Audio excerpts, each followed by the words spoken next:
This Audi S6 that came from a few hundred kilometers. The owner drove to the town for a vacation. When passing through a steep slope, I didn't pay attention to the shock absorption at the back and went down. He found the air shock absorber was broken. The 4S shop's solution was to replace the shock absorbers.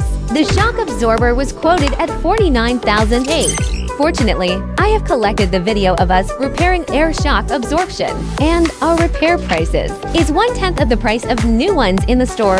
Let's see how we restored it with high quality. Finally, tighten the screws. Owners who are interested in our repair technology, leave 666 in the comment area, and we'll give you an exclusive plan.